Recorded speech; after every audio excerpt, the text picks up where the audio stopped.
ಬಿಹಾರದ ಚುನಾವಣೆಯ ಫಲಿತಾಂಶಕ್ಕೆ ಈಗಾಗಲೇ ಟ್ರೆಂಡ್ ಯಾವ ರೀತಿ ಸಾಗ್ತಿದೆ ಅನ್ನುವಂಥದ್ದನ್ನು ಗಮನಿಸ್ತಾ ಇದ್ದೀವಿ. ಯಾರು ಮ್ಯಾಜಿಕ್ ನಂಬರ್ ಅನ್ನ ತಲುಪ್ತಾರೆ ಅನ್ನುವಂಥದ್ದು ಬೆಳಗಿನಿಂದ ಇದ್ದಂತ ಕುತೂಹಲ. ಬಟ್ ಇದೀಗ ಈ ಇವಿಎಂ ಕೌಂಟಿಂಗ್ ಆರಂಭ ಆಗಿ ಆಲ್ಮೋಸ್ಟ್ 1 ಗಂಟೆಗಳ ಕಾಲ ಕಳೆದಿದೆ. ಸೊ ಈಗಿನ ಟ್ರೆಂಡ್ ಅನ್ನ ಗಮನಿಸ್ತಾ ಇದ್ದೀವಿ. ಇದರ ಜೊತೆಗೆ ಒಂದಷ್ಟು ಬ್ರೇಕಿಂಗ್ ಅಪ್ಡೇಟ್ ಲಭ್ಯ ಆಗ್ತಾ ಇದೆ.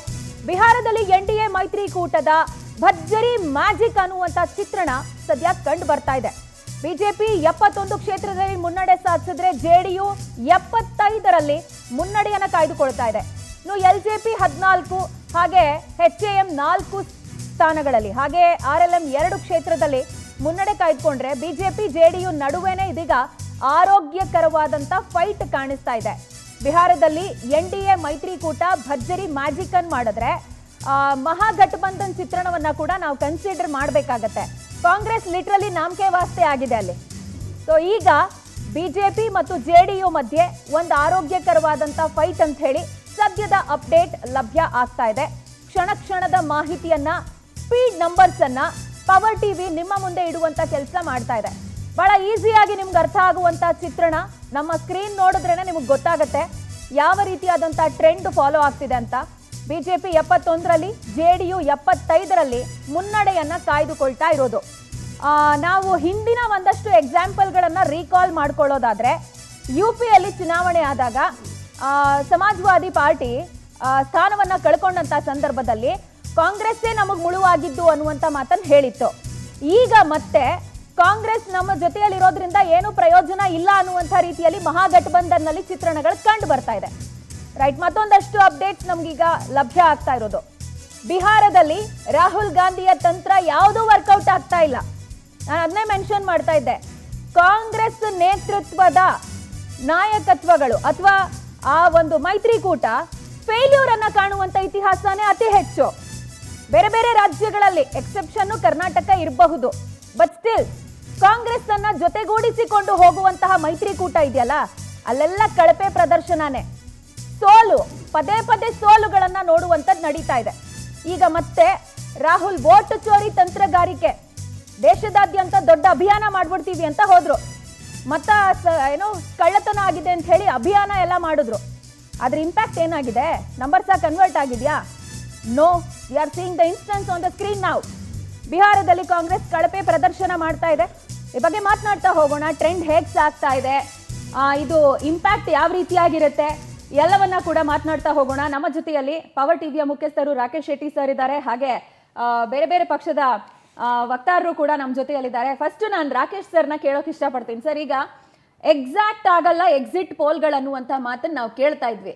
ಬಟ್ ಎಕ್ಸಿಟ್ ಪೋಲ್ಗಳ ಭವಿಷ್ಯನೇ ಆಲ್ಮೋಸ್ಟ್ ಮುನ್ನಡೆಯನ್ನ ಕಾಯ್ದುಕೊಳ್ತಾ ಇದೆ, ರಿಯಾಲಿಟಿಗೆ ಬರ್ತಿದೆ ಅನ್ನುವಂಥ ಚಿತ್ರಣ. ಈ ಟ್ರೆಂಡ್ ನೋಡಿದ್ರೆ ಅದು ಕೂಡ ರಿಯಾಲಿಟಿ ಇಲ್ಲ. ಯಾಕಂದ್ರೆ ಆಲ್ಮೋಸ್ಟ್ 130 140 ಒಳಗಡೆ ಕೊಟ್ಟರೆ 1-2 ಜನ ಮಾತ್ರ 150 ಮೇಲೆ NDA ಬರುವುದು ಅಂತ ಹೇಳಿದ್ರೆ, ಈ 168 ಸ್ವಿಂಗ್ ಇದೆ ಅಲ್ವಾ, ದಟ್ ಈಸ್ ಸಮಥಿಂಗ್ ಎಕ್ಸ್ಟ್ರಾರ್ಡಿನರಿ. ಇಲ್ಲಿ ನೋಡಿ, ನಾನು there is 2 numbers, BJP and JDU 75-75. It is equal. BJP is in status quo. Last year ಏನಿದೆ ಅಷ್ಟನ್ನು ಮೇಂಟೈನ್ ಮಾಡಿದ್ರೆ, ಇಲ್ಲಿ JDU is earning 30 seat extra. ಇಲ್ಲಿ ನೋಡಿ, JDU 30 ಸೀಟನ್ನು ಎಕ್ಸ್ಟ್ರಾ ತಗೊಳ್ತಾ ಇದೆ. ಆ 30 ಸೀಟ್ಗಳು ಕೂಡ ಲಾಸ್ಟ್ ಟೈಮ್ ಪಾಸ್ವಾನ್ ಪಕ್ಷದಿಂದ ಕಳ್ಕೊಂಡಂತಹ ಸೀಟುಗಳು. ಸ್ಟ್ರಾಟಜಿ ಇಲ್ಲಿ ಎಲ್ಲಿ ವರ್ಕೌಟ್ ಆಗ್ತಾ ಇದೆ ಅನ್ನೋದಕ್ಕೆ, ರಾಮ್ ವಿಲಾಸ್ ಪಾಸ್ವಾನ್ ಪಾರ್ಟಿ ಏನಿತ್ತು, ಆ ಪಾರ್ಟಿ ಏನಿದೆ ಅಲ್ಲಿ ಈ ಸಲ ಅದು NDAಗೆ ಬಂದಿದೆ. Where I am guessing here, ಆ 30 ಸೀಟ್ಗಳು JDUಗೆ ಪ್ಲಸ್ ಆಗಿದೆ. Last year we all thought JDU will come around 75 ಅಂತ ಅನ್ಸ್ಕೊಂಡ್ಬಿಟ್ಟಿದ್ವಿ. ಈ ಸಲ ಆ ಟಚ್ ಅನ್ನು JDU ಕೊಟ್ಟಿದೆ.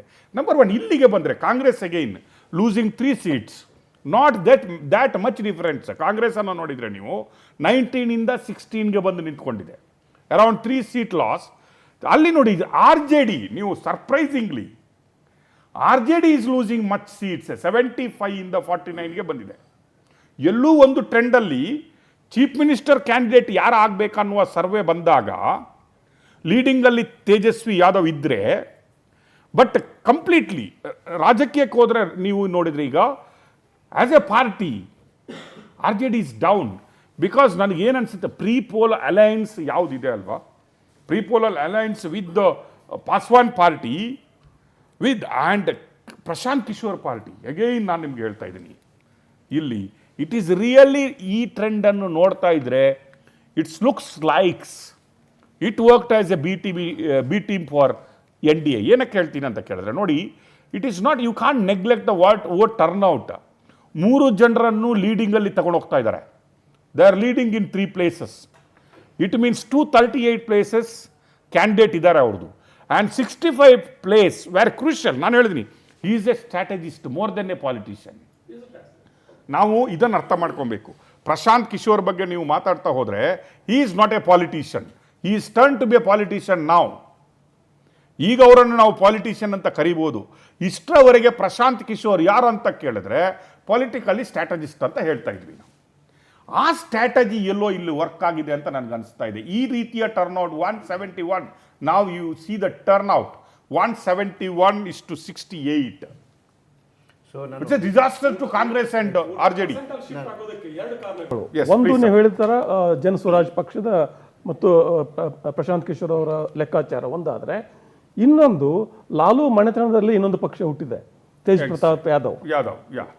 ಅದು ಕೂಡ ಎಲ್ಲೋ ಅಲ್ಪ ಸ್ವಲ್ಪ ಮಟ್ಟಿಗೆ ಅದು ಕೂಡ ಪರಿಣಾಮ ಬೀರಿರ್ತದೆ. Even 1-2% is also big impact. 0.5%. It's a big impact. It is 0.3%. ಹೌದೌದು. ಮತ್ತೆ RJD ಕೂಡ ಈ ಪ್ರಚಾರದ ಸಂದರ್ಭದಲ್ಲಿ ಯಾವಾಗ ಗೂಂಡಾ ಸಾಮ್ರಾಜ್ಯ ನಡೆಸ್ತಾರೆ ಅನ್ನುವಂಥ ಆರೋಪ ಬಂತು, ಆ ಆರೋಪದಿಂದ ಹೊರಗೆ ಬರೋ ಪ್ರಯತ್ನನೇ ಮಾಡಲಿಲ್ಲ RJD. They embraced it. ಹೌದು, ನಾವು ಗೂಂಡಾಗಳಂತ ಹೇಳ್ಕೊಂಡು ಪ್ರಚಾರ ಮಾಡಿದ್ರು. ಒಂದು ಚಿಕ್ಕ ಮಗನ ಕರ್ಕೊಂಡ್ಬಂದು ಒಂದು ರ್ಯಾಲಿಯಲ್ಲಿ ತೇಜಸ್ವಿ ಯಾದವ್ ಮುಖ್ಯಮಂತ್ರಿ ಆಗಿಬಿಟ್ರೆ ನಾವು ಬಂದೂಕು ಹಿಡ್ಕೊಂಡು ಓಡಾಡ್ತೀವಿ ಅಂತ ಹೇಳಿಸ್ಬಿಟ್ರು. ಚಿಕ್ಕ ಸ್ಕೂಲ್ ಮಗು ಮಾಡ್ಕೊಂಡಿದ್ದು ಸುಶಾಸನ್ ಅಂತ ಹೇಳ್ಕೊಂಡು ಇವರು. ಸರ್, ಇದಕ್ಕೆ ಬಿಹಾರ್ ಚುನಾವಣೆಯಲ್ಲಿ ನಾನು ಅಲ್ಲಿ ಎಲೆಕ್ಷನ್ ಇದಕ್ಕೇನೆ ಹೋಗಿ ನಾನು ಹತ್ರ ನೋಡಿದ್ದು 43 28 ಜಿಲ್ಲೆಗಳಿಗೆ ನಾನು ಪ್ರವಾಸ ಮಾಡಿದೆ. 2 ತಿಂಗಳ ಮುಂಚೆ ನಂದೇ ಯೂಟ್ಯೂಬ್ ಚಾನಲ್ ನಾನು ವಿಡಿಯೋನೇ ಮಾಡಿಬಿಟ್ಟಿದ್ದೆ. ಆಗ ನಾನು 180 ಬೇಸ್ ಲೆವೆಲ್ ಕೊಟ್ಟಿದ್ದೆ. 180ರಿಂದ 210 ಹೋಗುತ್ತೆ ಅಂತೇಳಿ. ಯಾವ ಆಧಾರದ ಮೇಲೆ ಅಂತ ಹೇಳಿದ್ರೆ, ನಾವು ಬೇಸಾಗಿ ತಗೋಬೇಕಾಗಿರೋದು 2010 ಚುನಾವಣೆ. 2010 ಚುನಾವಣೆಯಲ್ಲಿ ಏನಾಗಿತ್ತು ಅಂತ ಹೇಳಿದ್ರೆ, ನಾನು ಆಗಲೇ ಹೇಳ್ದಂಗೆ ಒಂದು ಪ್ರೋ ಇನ್ಕಂಬೆನ್ಸಿ, ಒಂದು ಪಾಸಿಟಿವ್ ವೋಟಿಂಗು, ಮತ್ತು ಇನ್ನೊಂದು ಅರ್ಥಮೆಟಿಕ್ ಮತ್ತು ಕೆಮಿಸ್ಟ್ರಿ, ಈ 3 ವರ್ಕ್ ಆಗಿ ನಮಗೆ 206 ಸೀಟ್ ಬಂದಿತ್ತು 243 2010. ಬಟ್ ಆವಾಗ ಪಾಸ್ವಾನ್ ನಮ್ಮ ಜೊತೆ ಇರಲಿಲ್ಲ. ಆಗ ಸೀನಿಯರ್ ಪಾಸ್ವಾನ್ ರಾಮ್ ವಿಲಾಸ್ ಪಾಸ್ವಾನ್ ಇದ್ರು, ಅವರು RJD ಜೊತೆ ಇದ್ರು. ಮಾಂಜಿ ಕೂಡ ನಿತೀಶ್ ಕುಮಾರ್ ಜೊತೆ ಇದ್ದು. ಇಷ್ಟಿದ್ರು ಕೂಡ ನಮಗೆ 206 ಸೀಟ್ ಬಂದಿತ್ತು. 206 ಸೀಟ್ 2015 ಏನಾಯಿತು, ನಮಗೂ ಮತ್ತು JDUಗೂ ಡಿವೈಡ್ ಆಗೋದ್ವಿ. ನಾವು ಬೇರೆ ಎಲೆಕ್ಷನ್ ನಿಂತ್ಕೊಂಡು, ಅವ್ರು ಬೇರೆ ಎಲೆಕ್ಷನ್ ನಿಂತ್ಕೊಂಡ್ರು. 2023 ಅಥ್ಮೆಟಿಕ್ಸ್ ನಮ್ಮ ಜೊತೆ ಇತ್ತು, ಕೆಮಿಸ್ಟ್ರಿ ನಮ್ಮ ಜೊತೆ ಇರಲಿಲ್ಲ. ಯಾಕೆ ಅಂತ ಹೇಳಿದ್ರೆ JDUಗೂ ಪಾಸ್ವಾನ್ಗೂ ಆಗ್ತಿರ್ಲಿಲ್ಲ. ಸೊ ಹೀಗಾಗಿ 2010 ಮೇಲೆ ಈ 2025 ಚುನಾವಣೆನೇ ನಮ್ಗೆ ಯಾವುದೇ ನೆಗೆಟಿವ್ ಇಲ್ದಂಗೆ ಒಟ್ಟಿಗೆ ಇದ್ದೀವಿ. ಅರ್ಥಮೆಟಿಕ್ ಇದೆ, ಕೆಮಿಸ್ಟ್ರಿ ಇದೆ, ಪ್ರೋ ಇನ್ಕಂಬೆನ್ಸಿ ಇದೆ, ಪಾಸಿಟಿವ್ ವೋಟ್ ಇದೆ, ಅವ್ರ ಮೇಲೆ ನೆಗೆಟಿವ್ ವೋಟ್ ಇದೆ. ಇವೆಲ್ಲವೂ ಆಗಿ ನೀವು ನನ್ನ ಅಂದಾಜು ನೀವು ಒಂದು 10 ನಿಮಿಷದಲ್ಲಿ ನೋಡಿ 180 ಅಂತೂ ಟಚ್ ಮಾಡೇ ಮಾಡ್ತೀವಿ. ನಾನು 2 ತಿಂಗಳಿಗೆ ಮುಂಚೆನೇ ಇದು ಹೇಳಿದ್ದೆ. ಯಾಕೆ ಅಂತ ಹೇಳಿದ್ರೆ ನೋಡಿ, ಇವತ್ತು ಆಗಲೇ ಸರ್ ಹೇಳ್ತಾ ಇದ್ರು, ಇವರು ಏನು ಆ ಗೂಂಡಾರಾಜ್ ಅಂತಕ್ಕಂಥದ್ದು ಏನು ಭಯ ಇವತ್ತು ಕೂಡ ಅಲ್ಲಿನ ಜನಗಳಲ್ಲಿದೆ, ಅಥವಾ ಯುವಕರಲ್ಲೂ ಕೂಡ ಸೋಷಿಯಲ್ ಮೀಡಿಯಾದಲ್ಲಿ ನೋಡಿ ಆ ಭಯ ಹೀಗೆಲ್ಲ ಇರ್ತಿತ್ತ. ಹೆಣ್ಮಕ್ಳು ಆಚೆ ಕಡೆಗೆ ಹೋಗಾಗ್ತಿರಲಿಲ್ಲ 6 ಗಂಟೆ ಮೇಲೆ, ಗಂಡು ಮಕ್ಕಳು ಕೂಡ ಆಚೆ ಕಡೆಗೆ ಹೋಗಾಗ್ತಿರ್ಲಿಲ್ಲ. ಕಿಡ್ನಾಪ್ಗಳಾಗೋದು. ನನ್ನ ಫ್ರೆಂಡ್ ಒಬ್ಬ ಬೆಮೆಲ್ ಕೆಲಸ ಸಿಕ್ಕಿದ್ದು ರಾಜೀನಾಮೆ ಕೊಟ್ಬಿಟ್ಟು ವಾಪಸ್ ಬಂದ. ಕಿಡ್ನಾಪ್ಗಳಾಗೋಗ್ಬಿಡೋದು. ಒಂದು ಇಂಡಸ್ಟ್ರಿ ಇರಲಿಲ್ಲ. ಅದು ಇವ್ರು ಬಂದ ಮೇಲೆ ಏನು ಮಾಡಿದ್ರು ಅಂತ ಹೇಳಿದ್ರೆ, ನಿಧಾನಕ್ಕೆ ಅದನ್ನು ಹೇಳಿದ್ನಲ್ಲ, 2005 ಈಚೆ ಕಡೆಗೆ ಬಂದ ಮೇಲೆ ಇಂಡಸ್ಟ್ರಿಯಲ್ ಡೆವಲಪ್ಮೆಂಟ್ 11% ಹೋಯ್ತು. ಗುಜರಾತ್ 3% ಇತ್ತು. ಅಂದರೆ ಡೆವಲಪ್ಮೆಂಟು ಇದು ಈಗ ಆಗ್ತಿತ್ತು. ಇಂಡಿಯಾಗೆ ಫಸ್ಟ್ ಒನ್ ಇತ್ತು. ಎರಡನೇ ಮೇಯ್ನ್ ಇಂಪ್ಯಾಕ್ಟ್ ಅಂತ ಹೇಳಿದ್ರೆ 2016 ತಗೊಂಬಂದಂಥ ಪಾನ ನಿಷೇಧ ಕಾಯ್ದೆ. ಏನು ಹೆಣ್ಮಕ್ಕಳನ್ನ ಅವರ ಒತ್ತಾಯಕ್ಕೋಸ್ಕರ ಇವರು ಇನ್ನು ಸರಾಯಿನ ಬ್ಯಾನ್ ಮಾಡಿದ್ರು, ಅದು ತುಂಬ ದೊಡ್ಡ ಇಂಪ್ಯಾಕ್ಟ್ ಮಾಡಿಬಿಡ್ತು. Irrespective of a political party. ಅದು ಮುಸಲ್ಮಾನ್ ಹೆಣ್ಮಕ್ಳಿಗೂ ಎಫೆಕ್ಟ್ ಮಾಡ್ತು, ಅದು ಯಾದವ ಹೆಣ್ಮಕ್ಳಿಗೂ ಎಫೆಕ್ಟ್ ಮಾಡ್ತು. ಇದು ಗಟ್ಟಿಗೆ ಅವ್ರ ಜೊತೆ ನಿಂತ್ಕೊಳ್ತಕ್ಕಂಥದ್ದಾಯಿತು. ಒಂದು ಯಾವುದೇ ರೌಡಿಸಮ್ ಇರಲಿಲ್ಲ, ಆತಂಕ ಇರಲಿಲ್ಲ. ಒಂದು ಹೇಳ್ತೀನಿ ನೋಡಿ, ಇವರೇ ಬಿಹಾರಲ್ಲಿ ಯಾವಾಗಲೂ ಚುನಾವಣೆ ಆಗ್ಬೇಕಾದ್ರೆ 2,500ದಿಂದ 3,000 ಬೂತ್ಗಳಲ್ಲಿ ರೀಪೋಲಿಂಗ್ಗಳಾಗೋದು ಇಟ್ ವಾಸ್ ಕಾಮನ್. ಇವನ್ 95 ಕೂಡ 2,430 ಬೂತ್ಗಳ ರೀಪೋಲಿಂಗ್ ಆಯಿತು. 2020 ಒಂದೇ ಒಂದು ಬೂತಲ್ಲಿ ರೀಪೋಲಿಂಗ್ ಆಗಿಲ್ಲ. ಈ ಸರಿ ಚುನಾವಣೆ ಒಂದೇ ಒಂದು ಪೋಲಲ್ಲಿ ಏನು ರೀಪೋಲ್ ಆಗಲಿಲ್ಲ. ಅದರ್ಥ ಏನು, ಲಾ ಆ್ಯಂಡ್ ಆರ್ಡರು ಅಷ್ಟು ದೊಡ್ಡ ಮಟ್ಟಿಗೆ ಬಂದ್ಬಿಟ್ಟಿದೆ. ಎರಡನೇದು, ಹಿಂದೆ ಬಿಹಾರಲ್ಲಿ ಎಲೆಕ್ಷನ್ ಆಗಬೇಕಾದ್ರೆ 7 ಫೇಸ್ 8 ಫೇಸ್ ಆಗೋದು.